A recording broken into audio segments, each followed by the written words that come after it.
अस्सलाम वालेकुम नाज़रीन, सराबर का आपसे मुखातिब है। दो तीन अहम तरीन खबरें आपके सामने रख देते हैं। पाकिस्तानी शोबिस का एक काला भद्दा चेहरा वो भी खुलकर सामने आया है। शोएब मलिक टॉप ट्रेंड कर रहे हैं। ये सारा क्या मामला है और ये क्यों शादियां बार बार शोबिस के अंदर हो रही हैं, इसके ऊपर कुछ नजर डालेंगे। साथ साथ आपको एक 51 सेकंड की वीडियो दिखाएंगे। ये ख्वाजा आसिफ साहब की वीडियो है। ख्वाजा आसिफ साहब अपने हल्के में निकले, लेकिन मुंह के ऊपर मास्क लगाकर निकले। मास्क लगाकर निकले और वहां पर जाकर बर्फियां खाते हुए एक शहरी को इन्होंने ऑफर की। क्या ऑफर की है? ऑफर सुनकर आप हैरान हो जाएंगे कि जनाब ये यकीन माने ऐसा महसूस होता है जिस तरह मदारी निकलता है ना डुगडुगी लेकर, बंदर को नचवाता है। पाकिस्तानी पॉलिटिशियंस ऐसे ही पाकिस्तानी अवाम के साथ करते हैं। ये भी डुगडुगी लेके निकलते हैं और अवाम को बंदर की तरह नचवाते हैं। बदकिस्मती है, अवाम को लाठियां खाती है, अवाम इनके सामने नाचती है और ये हमने होते हुए देखा है। लेकिन इस दफा जाहिर है लोगों के अंदर शऊर आया हुआ है, इसलिए ख्वाजा साहब को बड़ा मुश्किल हो रहा है। ये वही हल्का है जहां पर रिहाना डार साहबा खड़ी हैं। ये वही हल्का है जहां पर डार फैमिली के घर पर बार बार हमले किए गए, रिहाना डार साहबा का गला फाड़ा गया, उनके सर से दुपट्टा खींचा गया। ये वही हल्का है, ये वही रिहाना डार साहबा का हल्का है जिसके बारे में ख्वाजा आसिफ साहब ये कहते हैं वो मेरी बहन है, वो मेरी बहन है, लेकिन बहन का गला फाड़ा गया, बहन का दुपट्टा खींचा गया। तो ख्वाजा साहब में इतनी जुर्रत नहीं हुई, इतनी अखलाकी तौर पर उनकी वैल्यूज इतनी बुलंद नहीं थी कि वो खुद उस दरवाजे पर जाते, उस घर पर जाते और रिहाना डार साहबा के साथ जाकर खड़े होते। लेकिन वो उसके बाद भी उन्होंने मजाक उड़ाया कि जनाब ये अपनी मां को बेच रहे हैं पॉलिटिक्स के लिए, और इस तरह की बातें और गुफ्तगू करते रहे। 51 सेकंड की वीडियो है, वो आपको दिखाएंगे। लेकिन बड़ी खबर है, पाकिस्तान के सोशल मीडिया पर टॉप ट्रेंड कर रहे हैं शोएब मलिक। पाकिस्तान के बारे में कहा जाता है कि पाकिस्तान के घर का मूड कैसा होगा ये पाकिस्तान के ड्रामे और पाकिस्तान की फिल्में डिसाइड करते हैं, क्योंकि पाकिस्तान के अंदर खवातीन एक लार्जली ड्रामे और फिल्में देखती हैं और खासतौर पर पाकिस्तानी ड्रामे और फिल्में देखती हैं, और उनके अंदर इतनी गिरावट है, इतनी अखलाकी गिरावट है, इतनी पसमानदगी है, इतना लुच्चापन है कि उसके अंदर कभी भी कोई क्रिएटिव कभी भी कोई ऐसी चीज होती ही नहीं है कि वो ड्रामा देखने के बाद आपके अंदर एक पॉजिटिव सोच इमर्ज करे, एक पॉजिटिव थॉट इमर्ज करे। और ना ही हमारे जो स्टार्स हैं, पाकिस्तानी स्टार्स हैं, उनके अंदर कोई ऐसी अखलाकी वैल्यूज हैं, ना उनके अंदर कोई तप्पड़ है, ना उनकी कोई पर्सनैलिटी है, ना शख्सियत है। यानी मिसाल के तौर पर टर्की के अंदर जलजला आया, अर्तुगरुल ड्रामे की जितना क्रू था, सारी कास्ट थी, वो सारे खड़े हो गए। उन्होंने कहा कोई ड्रामा नहीं करेंगे, कुछ भी नहीं करेंगे, बल्कि टेलीथॉन करेंगे और पैसे जमा करेंगे। पैसे जमा करके दोबारा तुर्की को बनाएंगे, दोबारा तुर्की को ठीक करेंगे, चीजें आगे लेकर जाएंगे। लेकिन पाकिस्तान के अंदर जो ही कोई आफत आती है, पहले अपनी टिकट बुक करवाते हैं, टिकट बुक करवाते हैं, मुल्क से खिसकते हैं, मुल्क से बाहर भाग जाते हैं। अब शोएब मलिक ने दूसरी शादी कर ली है। इसमें सबसे बड़ा मसला यह है कि ये सिर्फ शोएब मलिक नहीं है, बल्कि एक सिलसिला है जो कि पाकिस्तानी शोबिज़ में नजर आ रहा है। जाहिर है ये लोग हर घर में मौजूद है, जाहिर है लोग इन्हें मोबाइल फोन्स के ऊपर देखते हैं, इनके घरों में देखते हैं, ये फैमिलीज का हिस्सा है, घरों की हर फैमिली का हिस्सा है पाकिस्तान में। इनके किसी भी इकदाम से फर्क पड़ता है और अच्छा खासा फर्क पड़ता है।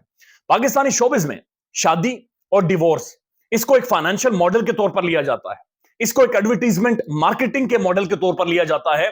इसकी एक फाइनेंशियल कॉस्ट होती है जो कि वसूल की जाती है। यानी अगर शादी करेगा कोई, जिस तरह मलिक ने की है, तो शादी के लिए ब्राइडल सूट, दूल्हे का सूट, जूती, कपड़ा, जो भी ये पहनते हैं वो डिजाइनर्स होते हैं, वो बड़े बड़े सरमायादार होते हैं, बड़े बड़े ब्रांड्स होते हैं। उन्होंने करोड़ों रुपए खर्च करके वो उन्हें दिए होते हैं कि आपने ये पहनना है, इस पोज में तस्वीर लेनी है। अब जो कैमरामैन होता है वो भी ब्रांड के लोगों को बुलाया जाता है कि आपने पिक्चर कैसे खींचनी है, किस एंगल से बनानी है। अब शोएब मलिक शादी कर गया है, इसके बाद जितने भी ये मॉर्निंग शोज में जाएंगे, जितने भी टेलीविजन शोज में ये जाएंगे, उसके पीछे एक फाइनेंशियल मॉडल इन्वॉल्व होगा कि जहां पर इनका कपड़ा पहनना, इनका दिखना, इनका उठना, इनका बैठना, इनकी जूती, इनकी ज्वेलरी, इनकी एक एक चीज वो ब्रांड्स डिसाइड करेंगे। फिर इनकी डिवोर्स भी ऐसे ही है, जब ये तलाक का फैसला करते हैं, वो भी उसकी भी एक बाकायदा से कॉस्ट होती है जो ये वसूल करते हैं, उसके लिए भी एक बाकायदे से माहौल बनाया जाता है। मुख्तलिफ शोज में जाते हैं, वहां पर जाकर सैड स्टोरी सुनाते हैं, मुख्तलिफ कहानियां सुनाते हैं और कहानियां सुनाकर पैसे वसूल करते हैं। ऐसा एक फाइनेंशियल मॉडल है पाकिस्तान का शोबिज़ बदकिस्मती से दे रहा है। अब सिर्फ आप एक सेकंड के लिए सोचें, सानिया मिर्जा शोएब मलिक की बेगम अभी तक है, र्यूमर्स हैं कि डिवोर्स हो गई है, उनका एक बच्चा है, एक बेबी है। यानी ये तो चलें इतने बड़े हो गए हैं, बहुत बड़े स्टार्स हैं, दोनों मुल्कों के बहुत बड़ी बड़ी शख्सियात हैं, लेकिन उस बच्चे को ना तो स्टार्स का मतलब पता है, उस बच्चे को ना तो बहुत बड़ी शख्सियतों को पता है। भाई सिंगल पेरेंट मजाक नहीं है, सिंगल पेरेंट एक बड़ी संजीदा चीज है कि एक औरत को एक अपने बच्चे को संभालना पड़े, औरत को एक बच्चे के साथ बाकी की जिंदगी गुजारनी पड़े, और एक बच्चा जिसे ना माँ का प्यार मिले, ना बाप का प्यार मिले, और घरों जो जो सेपरेशन होती हैं उसकी वजह से बड़ा एक असर होता है, नस्लें तबाह हो जाती हैं, नस्लें बर्बाद हो जाती हैं। लेकिन ये एक बड़ा ड्रामेटाइज करके एक मॉडर्न कल्चर, हमारा शोबिज, हमारी इंडस्ट्री इसको इमर्ज कर रही है और इसको इतना ग्लैमर करके दिखा रही है कि बड़े लोग एंजॉय कर रहे हैं। मैं देख रहा था लोग शोएब मलिक को मुबारकें दे रहे हैं। कैसे मुबारकें? ये क्या ड्रामा है? ये क्या, यानी पाकिस्तान के अंदर हर दूसरा तीसरा एंकर دوسری تیسری شادی. پاکستان کے اندر ہر جس بندے کے پاس 4 پیسے آ جاتے ہیں اس کے بعد وہ دوسری شادی کی طرف جاتا ہے اور اس کو پھر پروموٹ بھی کرتے ہیں. بہرحال انڈیا کے اندر بھی شدید تنقید ہو رہی ہے, پاکستان میں جہاں پر مبارکباد دی جا رہی ہے وہاں پر تنقید بھی اچھی خاصی ہو رہی ہے, اور خاص طور پر انڈیا کے اندر اینکرز میڈیا ثانیہ مرزا کے پیچھے پڑا ہوا ہے, اور تپسوی جی کو انہوں نے بلا کر بٹھا دیا جس میں وہ کہہ رہے ہیں کہ سرفراز دھوکہ دے گا پاکستان کے خلاف, پاکستانی مردوں کے خلاف, پاکستانی معاشرے کے خلاف بھی نفرت اگلی جا رہی ہے, زہر اگلا جا رہا ہے. اور یہاں پر ملک صاحب ٹاپ ٹرینڈ کر رہے ہیں اور تصویریں شیئر ہو رہی ہیں, اس کے اوپر ڈیبیٹ اور ڈسکشن جاری ہے. لیکن یہ ظاہر ہے ایک ماڈل ہے, ایک فائنانشل ماڈل ہے, اور یہ کالا چہرہ ہے پاکستانی شوبز کا, یہ بھدا چہرہ ہے جو یہ بدقسمتی سے ہم دیکھتے نہیں. اب یہ ویڈیو دیکھیں, یہ ویڈیو 51 سیکنڈ کی ہے. یہ خواجہ آصف صاحب اپنے حلقے میں ماسک لگا کر گئے, بیکری کے اوپر گئے اور وہاں پر جا کر برفیاں تو کھا رہے ہیں, لیکن برفیاں کھاتے ہوئے اس بندے کو کیا کہتے ہیں, کہتے ہیں اگر تمہیں کوئی مسئلہ ہوتا تو مجھے بلا لیتا. یہ جیسے خواجہ صاحب نے واقعتاً آ جانا تھا, یہ اس کی ایکسس تھی کہ خواجہ صاحب کو بلا لیتا. پھر کیا کہتے ہیں, پھر کہتے ہیں کہ تہاڈا کوئی بھی جائز یا ناجائز, اگر آپ کا کوئی بھی جائز یا ناجائز کام ہوا آپ نے مجھے بتانا, پہلے ویڈیو دیکھ لیں. نیچرل چیزاں نہیں کھانی پینی میرے بل کہتے یہ مشینوں سے بنتی ہوں اگے ہاتھوں سے بنتی تو مشینوں سے بنتی. فیصل جی ٹھیک ہو, انہوں نے کہا میں تم جانتا ہی, میں کہا جی منوں نہیں جانتا میں تو کوئی جاننا. مجھے فون کر دینا میں آ جانا. نہیں میں انہوں نے کہا کام جائز ہوئے نہیں میں نجائز کام کر زندگی میں تینوں کیا ہے مٹھائی کھانی ہے سارے نے, نہیں تو میں ناراض تھوڑے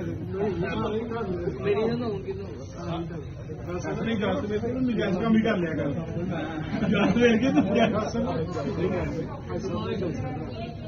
اب آپ خود ہی اندازہ لگا لیں, یہ ڈگڈگی نہیں ہے تو کیا ہے, یہ مذاق نہیں ہے, شغل نہیں ہے تو کیا ہے.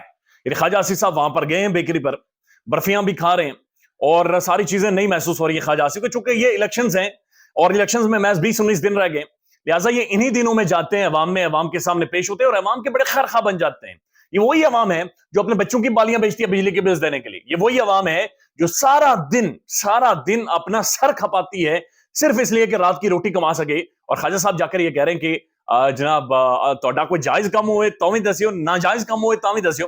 یعنی انہوں نے آفرز دی ہوئی ہیں, آفرز لگائی ہوئی. مریم نواز شریف صاحبہ خانیوال میں جلسے سے گزشتہ دن خطاب کر رہی تھی, خطاب میں کہتی ہیں آپ جو چاہتے ہیں لسٹ بنا کر مجھے دیں, میں آپ کے پاؤں میں رکھ دوں گی, ہر چیز آپ کے پاؤں میں رکھ دوں گی. خواجہ آصف صاحب نے کہا تہاڈا کوئی بھی جائز یا ناجائز کم ہوئے میں نے دسیو, ہو جاسی, کوئی مسئلہ نہیں ہے.